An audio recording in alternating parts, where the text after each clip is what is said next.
பசிக்குதா? யாருக்கு? ஓ உங்களுக்கா? இதோ தயிர் சாதம் இருக்குது, எடுத்துகிட்டு வர சாப்பிடுங்க. சரியா? பசி தன்னால் போயிடும். ஓகேவா? கொஞ்சம் இருங்க, வந்துட்டு.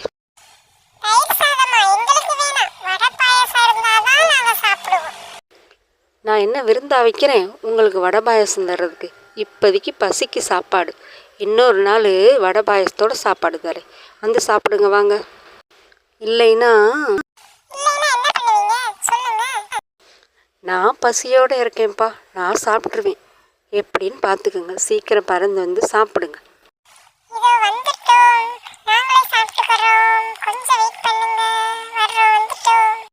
அது என்னோடய சேனலை சப்ஸ்கிரைப் பண்ணிவிட்டு நீங்களும் இந்த மாதிரி வீடியோஸ் பாருங்கள் ஃப்ரெண்ட்ஸ்.